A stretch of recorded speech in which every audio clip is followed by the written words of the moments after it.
peeps? Mr. Bones back at you, and welcome to week 2 of Huluwicked. Would you like to see what I've been watching? Of course you would. Let's check it out. 2023's Infinity Pool. Written and directed by Brandon Cronenberg. Starring Alexander Skarsgård as James Foster, Cleopatra Coleman as M. Foster, Mia Goth as Gabby Bauer, Jalil Lespert as Alban Bauer. James and M. Foster are on an all-inclusive beach vacation in the fictional island of La Toca, when a fatal accident exposes the resort's perverse subculture of hedonistic tourism, reckless violence, and surreal horror. In this movie you meet James and his wife M. They are on vacation in La Toca. They are out to lunch when M wants to go off by herself to another lunch at like a Chinese restaurant or something to check it out. That's when James meets Mia's character, Gabby, on the beach. He is an author, and she lies and says she is a fan of his book and she has read it and she can't wait for his new book. She introduces him to her husband, Alban. Then the two couples go out to lunch, and they laugh it up and have conversations and eat, and they go home and meet up the next night to hang out again. They leave the compound of the place where they're vacationing when they was not supposed to, go hang out at this little beach area.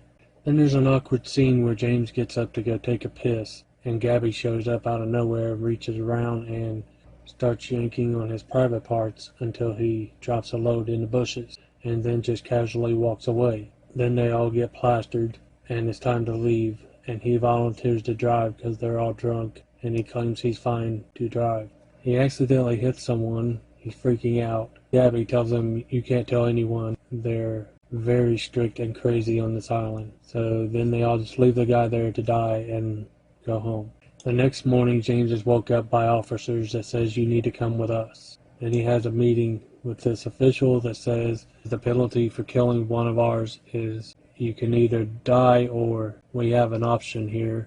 For a large sum, you can pay to have a clone made of you that will take the punishment for you. And it is a custom for the victim's eldest son to execute the person who killed their father.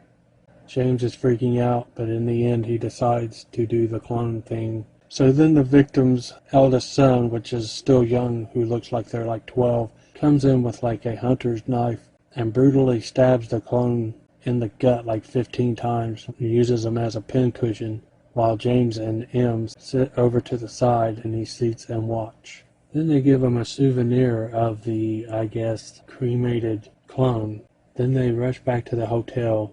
M is freaking out and saying, "We need to get the hell out of here, let's go home." And James is looking around and says he can't find his passport, which he doesn't seem too bothered by. And then he tells her, "You can go ahead and go home, and I'll come back when I get a chance." Turns out he was pretty intrigued by the weird cloning stuff and finds out from Gabby that if you have a lot of money, you don't really get in trouble here. You can do whatever you want. You can just pay them to clone you and kill your clone. So he stays there for a little extra time and acts a fool with these people getting into shit. He gets cloned about 3 times during this movie. There's the Jerkin McGurkin scene. There's like a LSD driven orgy throughout the movie. The movie's very fucking crazy and just left me with a what the fuck did I just watch feeling.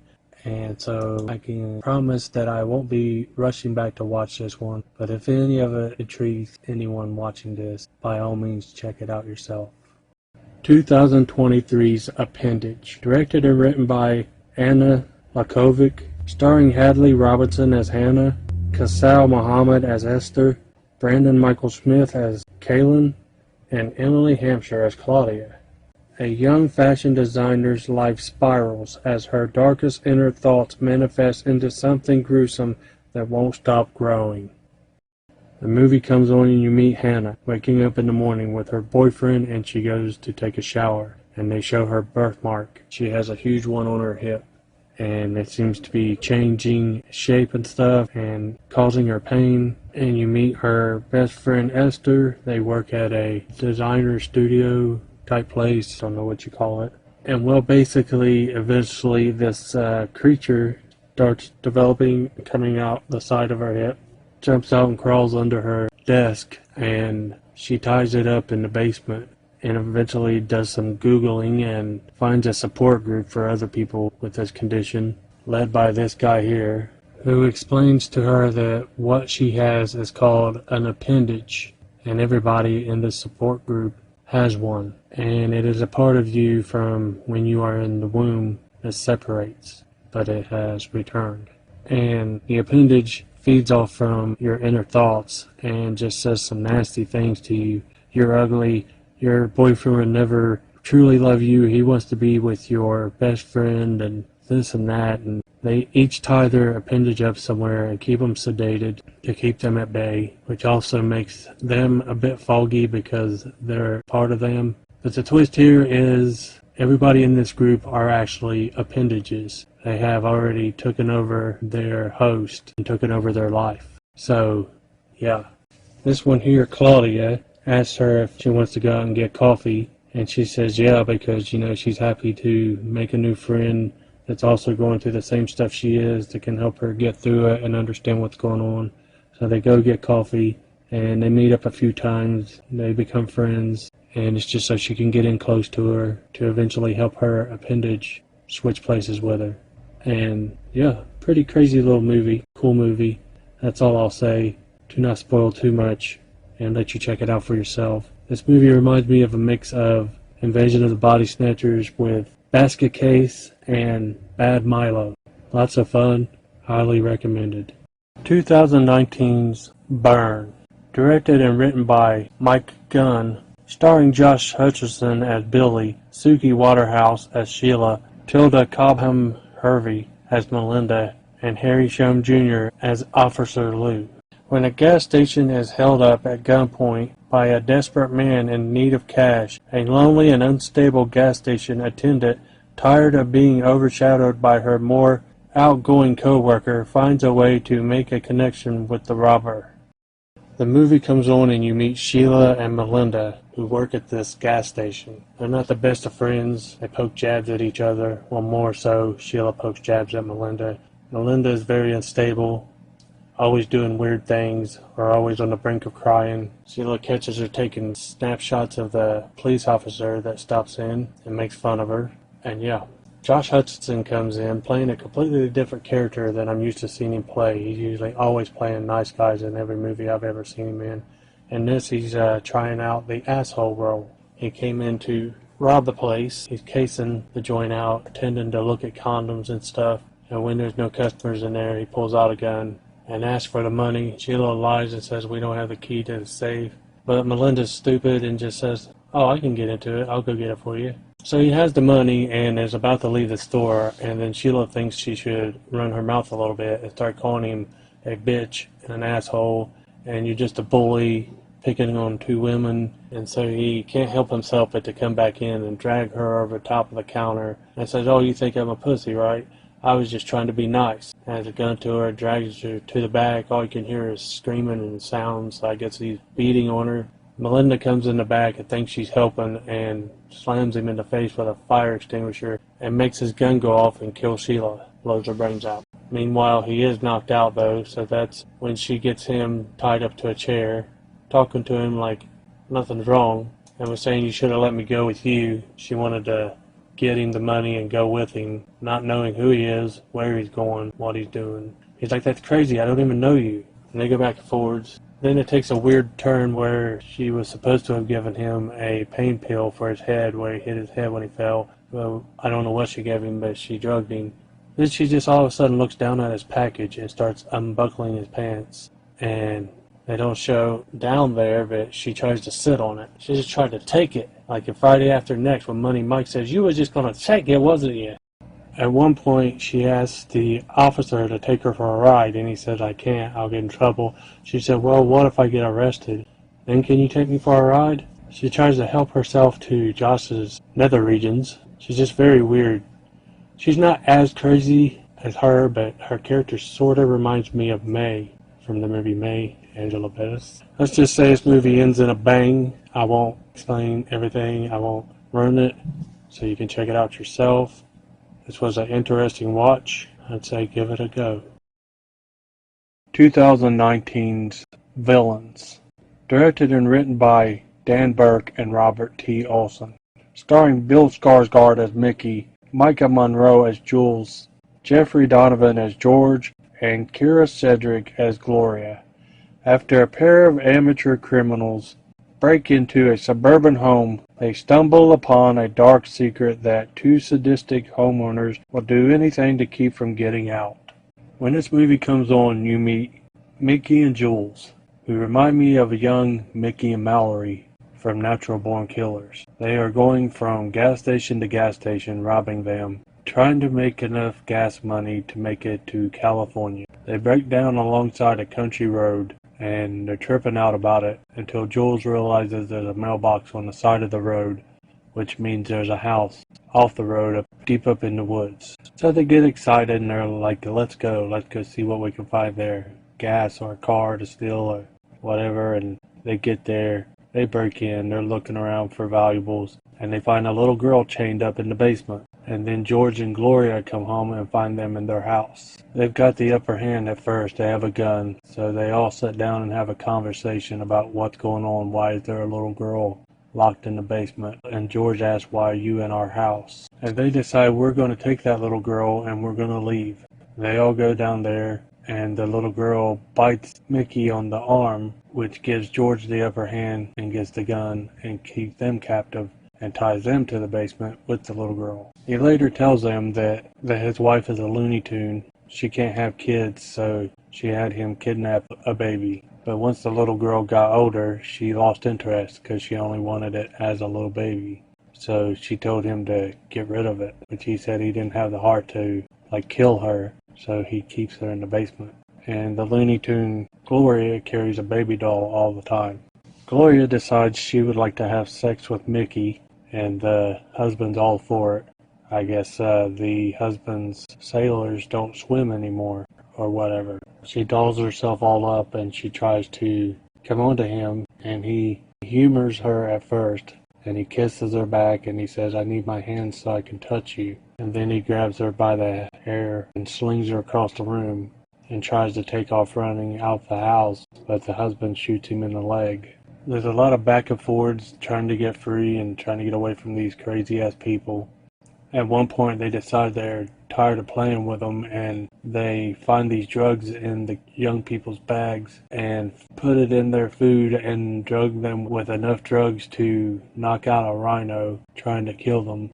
Meanwhile, a cop knocks on the door because he found their car on the side of the highway. And while George is answering the door, Gloria hides them in an exercise room and gives them time to come to, because apparently cocaine counteracts the other pills that they shove down them, because Jules gets a hit of cocaine and sniffs it, and it whips her into shape, and she gives Mickey a dose of it. It gives them time to escape, and they're running through the woods. George and Gloria realize they're out there and give chase. And without giving away the movie or telling too much details, I'll stop there. This was a crazy little find, and I would recommend checking this out. 2019's Escape Room. Directed by Adam Robital. Written by Bragi F. Shute and Maria Melnick. Starring Taylor Russell as Zoe Davis, Jay Ellis as Jason Walker, Logan Miller as Ben Miller, Tyler Labine as Mike Nolan, and Deborah Ann Wolfe as Amanda Harper. 6 strangers find themselves in a maze of deadly mystery rooms and must use their wits to survive. This is a crazy little movie where 6 people randomly get delivered a puzzle box in the mail that reminds me of the Lament configuration, but it doesn't send you to hell, or does it, in a matter of speaking. But once you solve the puzzle, it spits out an invitation to play the escape rooms for a large sum of money. These 6 people were carefully chosen. The people who are conducting it knows stuff about each of their lives, and each room is themed by something that has to do with each of the people. The first room they think is just a waiting room while they wait for the games master, but no one ever shows up. And then when one tries to leave, the doorknob falls off and it reveals what looks like a oven knob. And when someone tries to turn it to figure out how to get out, it turns the room into a furnace. And they have to use clues in the room and figure out how to get the hell out of there before they burn. Which was designed to torture Amanda, who was in the army and has burns all over her. There is another room that looks like a cabin that is locked by a combination lock that has 7 characters, and they're trying all this different stuff, and they have to figure out what the word is to get out. And that's where the character Ben sees a sign that says "You'll go down in history." He realizes that's lyrics to the Rudolph the Red-Nosed Reindeer song that he was singing when he was driving with a bunch of friends in a car while drunk and causes his friends to die. So he tells them it's Rudolph, and it works, and they go out to the next room, which is like they're going outside, and they're stuck in this room that's like a winter wonderland where they're all start to develop frostbite, and they have to figure out how to get out of there. Each room is crazier and crazier, and this sort of reminds me of like a tame version of Saw, and I really enjoy it. This is my second viewing. I've seen it before, and I would highly recommend checking out this movie. 1992's I Know What You Did Last Summer, directed by Jim Gillespie, written by Kevin Williamson and Lois Duncan, starring Jennifer Love Hewitt as Julie James, Sarah Michelle Gellar as Helen Shivers, Ryan Felipe as Barry Cox, and Freddie Prinze Jr. as Ray Bronson. 4 young friends, bound by a tragic accident, are reunited when they find themselves being stalked by a hook-wielding maniac in their small seaside town. You have these 4 friends are out drinking and partying and accidentally hit someone, and they try to cover it up and forget it happened, and they are being stalked by this killer dressed as a fisherman swinging a hook. What can I say about this movie? I really enjoyed this one and the sequel. It is written by the same guy who wrote Scream, and everybody loves Scream, and no one shows no love to this series, which I don't get. They're made by the same people. They both have star-studded casts, but I never hear anyone talk about I Know What You Did Last Summer, or I Still Know What You Did. If for some reason you haven't seen these movies, I highly recommend checking them out. 2019's Pilgrim by the Into the Dark series on Hulu. A woman invites reenactors to produce a authentic first Thanksgiving for her family and friends. However, things take an unexpected turn when the actors refuse to break character. This movie starts off with the family at Thanksgiving dinner, and you got mom and dad and a young little boy and a teenage girl who's always got an attitude and shit, and the father tells them they should break the wishbone, and as they are, she wishes, I hope this backfires right in their faces, and so it does. The mother hired these people, reenactors. You get Nathan and Patience, a pilgrim and a female pilgrim. They're dressed the part, and the mother sends Patience with her best friend, the neighbor next door. It's a single mother and the daughter's boyfriend. She's sitting over there, and they're talking, and it's kind of like how Sam from Trick or Treat, it will kill you if you don't appreciate or support Halloween. They get pissed off and want to kill you if you're not thankful for what you have instead of wanting more or not being appreciative. And this mother is talking about she wished she had a better house and such, and Patience is like, well, you have a roof over your head and all the food you can eat. Why aren't you thankful for what you have? And so when the son comes home, he finds Patience sitting in the corner of a bedroom, like churning butter. It looks like the thing they had back in the day, but it's like not going down inside the thing. It's just she's pounding like a handle down on the thing, and splinters are going all in her hand or something, blood splattering everywhere. And he's freaked out, and he backs up, and he goes and finds his mom dead.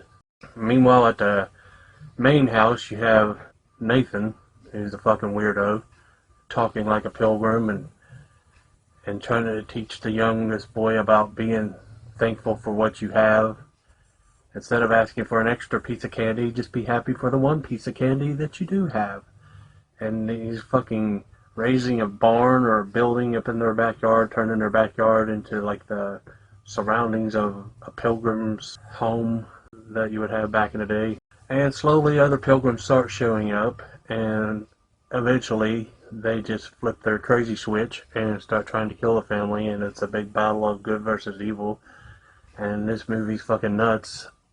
Lots of blood, lots of gore, lots of cool shit in it, and it's batshit crazy. It was a pleasant surprise, and I'd highly recommend you check it out. Thank you all for watching. Tune in next week to see what I watch for week 3 of Huluwicked. Peace.